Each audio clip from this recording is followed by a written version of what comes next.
It didn't work. Not under the conditions we're told it worked. Because when I look at those, I just see those oval windows. They came right out of a DC-9. It's easier to do something that had been used before. With the rubber seal in there, and they wouldn't work with the rubber seal. There are so many things wrong with it. These professors of physics, these doctors of science, these PhDs, these people who studied science, you'd think they'd have spotted some of these things by now, but no. If they have spotted them, they're not talking about them because they daren't talk about them, because so many people would criticize them, because this story of Apollo is almost holy writ. It's almost something that you cannot deny. If you do, you're a heretic, and we know what happened to heretics. Yeah. Copernicus, Galileo, they suffered as a result of challenging the dominant force at the time, the church, the organized church. Yeah. Same thing now, we have, it's called scientism. And if you challenge any of the accepted dogma in the science that we are taught, you're a heretic and you're cast out and you're not allowed to then earn money as a scientist. They're basically moral cowards, these people who will not say what is really happening. But what we talk about here is something that anybody can investigate, anybody can find the information. There's no secret information there at all. This is all easily available. They don't even realize it's there. Like I said, years ago, I could read a technical document and everything sounds good, looks good, whatever. Yeah. Okay, you can study that thing upside down and there's the image of whatever you're studying and here's all the technical data on it. But you don't realize that the thing that actually doesn't work. No, it doesn't work. But it's right there in black and white when you read it. In theory, it'll work. These people who criticize the fact that, NASA produced these millions of pages of documentation, how could they do that if it was a fake? What a stupid thing to say. It's not even logical. It's a logical fallacy. All of those people were actually working on it, assuming that everything that they were working on, when they put it all together, it all comes together and it works. Yes, exactly. Right? And a good piece of it does. I mean, you build the rover, you can make the thing run. Yeah, build the rover, it'll probably work. And we've got that thing called the Grover. Yeah. The gravity rover. And I mean, they build these spacesuits, they put one guy in it, he passed out, and that's as far as that went. LeBlanc. He was tested in a vacuum, wasn't he? And he went down fast. He wasn't even into outer space. I mean, he's like 60, 70,000 feet. And then it's never done again. Because they don't dare, because of the effect it had. He said that the moisture on his tongue started to boil. But why wouldn't they be doing it 100 more times to make sure that they never have another failure? That never happened. I mean, Elon Musk in his spacesuit, you see that little advert that he put out? The spacesuits will work in a vacuum, they'll work well. They'll work okay, but they've never been tested in a vacuum of that magnitude. Who built the suits? NASA? Well, of course not. It was the special effects industry in Hollywood that designed the suits. That's absolutely perfect. That's all we have to hear in there, just to have that it was done by special effects. We've all seen The Martian, we've seen Gravity, we've seen many of Hollywood's special effects films, and they're very persuasive, until you see the harnesses that the actors have to use to create low gravity. They don't even have to do that anymore. There was a couple of fellows there that put a YouTube video out, and they did everything. You'd swear they were floating through hatchways and working equipment. As a matter of fact, all the equipment that they made it with, they put the eBay number and the links to the stuff so you could go and purchase it yourself. Let me just mention one of my heroes in this game, Jay Windley of clavius.org, who claims he is a scientist, and he moderates his moon hoax discussion panel, and he has lots of people on there agreeing with him, all of whom are anonymous, all of whom don't use their real name. I mean, even Jay Windley doesn't use his real name. He calls himself Jay Utah, because that's where he lives, Salt Lake City. Then you've got the Mythbusters show, which has nothing to do with science, it's everything to do with entertainment. As Jamie Hyneman said when asked by Jarrah White, is your show to do with science? And he said, no, it's entertainment. And Mythbusters managed to find out where the alleged reflectors on the moon were and fired lasers at them. But if you realize that one of the only two currently operating observatories that have these lasers, one was called the Apache Point Lunar Observatory Lunar Landing Operation, spelling Apollo, which was only set up in 2009, you wonder what on earth they're playing at. Because there's supposed to be 38 observatories around the world that can do this. No, they can't. I've not seen any report from any other observatory. The only other one that I know of that produces it is the McDonald Observatory in New Mexico. It's all ridiculous. And then you find out that it was being done in 1963 by the Massachusetts Institute of Technology. You realize that this whole business of reflectors on the lunar surface was just yet another activity by NASA to try to convince people that somebody had put them there. No, they didn't. The Russians did it with an unmanned spacecraft. Well, that's one of their most convincing arguments when they're defending themselves. That's one of their main ones. We can get a signal back from our reflectors that we put there. Yes, that's what they say. Until somebody looked into it and found out that it was, you don't need a reflector. You just fire a powerful enough laser at the moon and you get a signal back. But none of these parrots managed to determine how long and how difficult it is where the Earth is spinning, the moon is spinning, the moon is moving in relation to the Earth. How do they keep the laser pointed at the exact same spot? They don't tell you that because it would spoil the story, because the story is complete fiction. And then the Lunar Reconnaissance Orbiter photographs of 2009, well, we know that they're photoshopped. As Robert has said, it's easy to do it. It's not a problem to create wheel tracks on a picture of the lunar surface. Anybody can do it. Yes, and the rest of those other little dots there are nothing more than pixie dust. Yeah, exactly. I mean, they got a great big arrow pointing at a little tiny dot. Yeah. And they write down whatever it is, and they go, oh, okay, it's just some more pixie dust that they threw on there, and put an arrow to it. Yeah, and the parrots are forever saying, oh, look, they proved that they landed on the moon. No, they didn't. They proved that they could Photoshop stuff. That's all they did. Those pictures weren't even taken on the moon. Here's the one thing, though, is what NASA has laid down. They have laid down what a spacecraft looks like that can go intergalactic. So it looks like a shanty shack.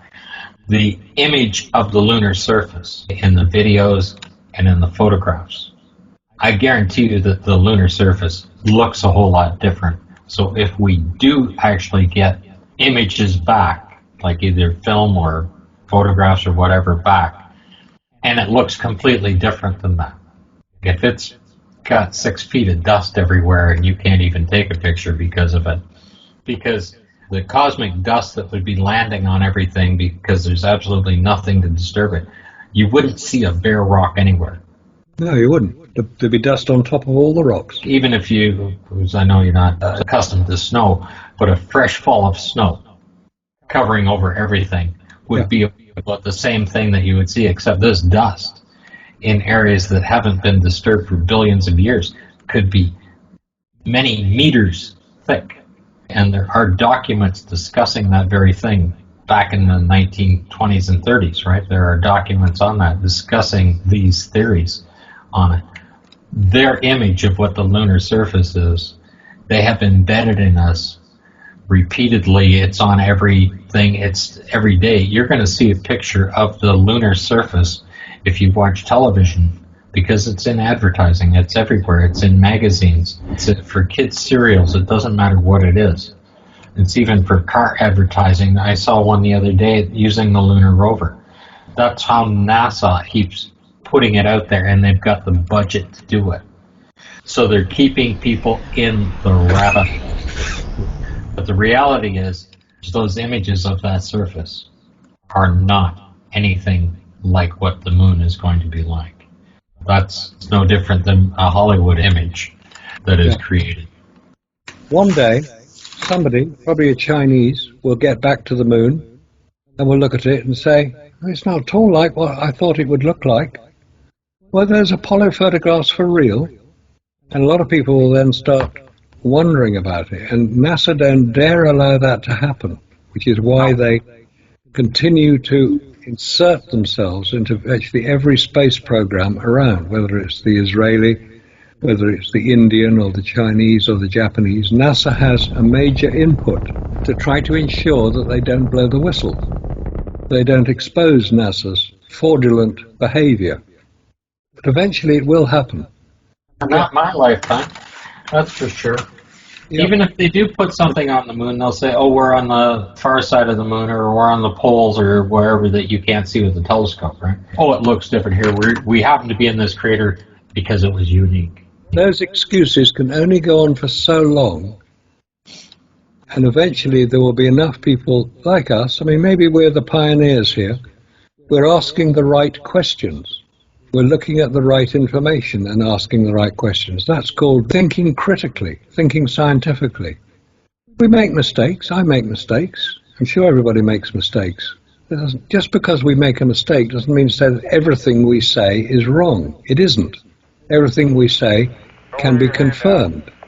I try not to say anything that I cannot produce the evidence for it. When we say that photographic film cannot work in a vacuum, we can show NASA say the same thing. Exactly. Well, that's one of the biggest things about showing any evidence to it. It's like, those are NASA's photographs. Yeah. Why should anybody become annoyed at me? There's no reason to become annoyed at me. I did not take the photograph. But you know what people are forgetting here is that the article that we put up on the OWLA site with the photography showing what happens, and this is only at around 75,000 feet, and the tint, the hues, the colors wash out, all these kind of strange things happen.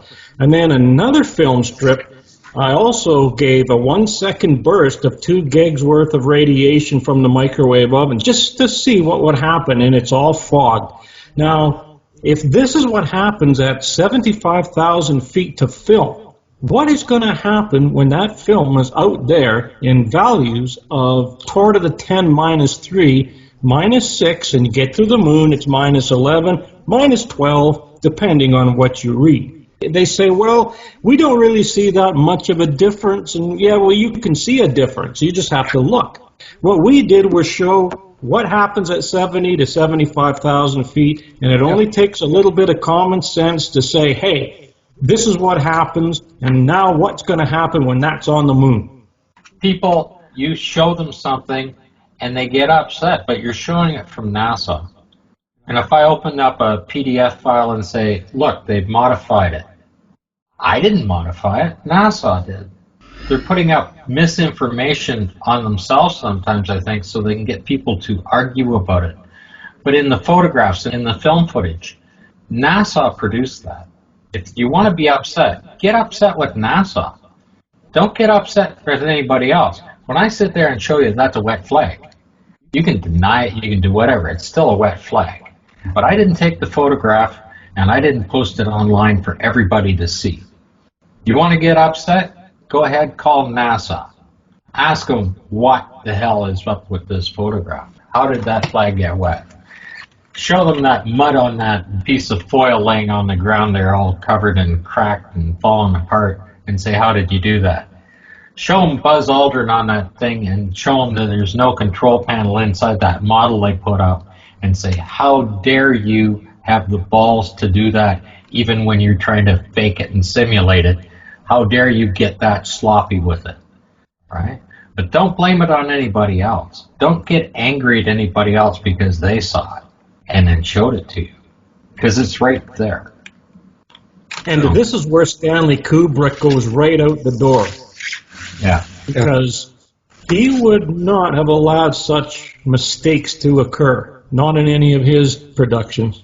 Any of that footage is completely amateurish when you're looking at it. And of course, when you start looking at all of the other pieces of equipment there and see that the central station has nothing in it, it's just a piece of junk sitting there with a oil furnace starter on the side of it, pilot starter on the side of the thing with a cord running off. The thing they call the RTG is sitting there. It needs 2 or 3 other pieces of equipment to make it function as a generating station to run the equipment and charge the battery. There's at least 2 pieces completely missing from that have to be there to make it run. You just can't grab that power off of there and charge a battery up. You need to have a rectifier in there to start with and a voltage regulator. And that's with all of the pieces of equipment. Here's the thing with that piece of equipment. It's got the computer in it, it has the regulator in it, it's got the inverter in it. But here's the thing, it's a computer. How come that computer can lay flat down on the lunar surface, right in the sunlight, when the temperature, now we're talking about induction here, right? That is going to be 250 degrees Fahrenheit where that computer's sitting. I would think the radiation coming off the surface would completely just shatter any transmission that the computer would be having. It would just destroy it. Yeah, because when the ISS orbits the Earth and it orbits into the South Atlantic anomaly, which is over Brazil, they have to switch the computers off in case they get short-circuited. That's what radiation does to electronics. It doesn't do it any good at all. So there's a lot of stories about computers in space. They have to be particularly well built. They have to be hardened against the radiation. So why weren't they hardened on Apollo? Because they didn't know that they had to do it. Because NVIDIA was contracted to do all the graphics and stuff for the International Space Station, right? And they just said, oh, it's not a big enough project. There's so few pieces that we're building for them, it's not worth our time. Yeah. And yet I've got the PDF files showing how rapidly their graphics cards were destroyed by radiation. Yeah, because they weren't designed to operate in radiation because nobody told them that they had to be. Like I said, NASA asked them and said, here's the radiation numbers, try build graphic cards for us. They tried, failed, and said, we're not getting anywhere. We can't build anything to protect against that radiation, so we just canceled the contract. So as an alternate, they put up that little video that they did. The trouble is they got found out because they know it was a brilliantly executed propaganda exercise. The whole Apollo missions were designed for one purpose, which it was successful in. Let's not forget that. But let's not fool ourselves that because it was propaganda, that suddenly becomes real science. So where are these scientists who can now call them out on it? They're not there. Or they're just parroting what NASA has said that they should say. They were successful at doing, I guess, was to refocus the population of the United States from all of the problems that they were having, the racial problems and Vietnam and the whole 9 yards and all their other politics, and they focused together because they were well behind after the Second World War. Other countries were advancing much quicker. They were well behind in everything. So that money that went into there was a big infrastructure bill for them to go in. And that's why all 50 states, everything was being built right across all 50 states. They all got a piece of the pie. And that brought the United States up on an economic level. And instead of them arguing about what they're doing today, if they looked at that and how that worked, they'd be all for it to bring themselves back one more time. Because they were falling behind. I mean, Japan, even Taiwan. I mean, you could buy a little pocket radio from Taiwan in the 60s, right? How did they get the technology? U.S. couldn't build it. They weren't building anything. Even when they must have realized in the early 60s, even when Honda started building motorcycles and shipping them across the United States, and people are gobbling them up, and all they've got is big old iron motorcycles running, and then people are buying millions of these bloody bikes, right? And they're going, we're behind, because even Japan, that they devastated in the Second World War, is coming up economically ahead of them. A little weak country as well. Not just that. And you can see the problem that the ego of the United States has is, holy Christ, we got to do something here, right? I think that's what really prompted it to kick that much money out. Focus everybody on one thing. Give everybody jobs. Like, they basically gave 10% of the population a job, but if you realize that that transfers through a hell of a lot farther than that, because there's families of 4 or 5 that they're now supporting, right? It brought the entire economy up. When we say that photographic film cannot work in a vacuum, we can show NASA say the same thing. Why should anybody become annoyed at me? There's no reason to become annoyed at me. I did not take the photograph. I did not scan it and put it online for everybody to see. Quite right, quite right, quite right, quite right.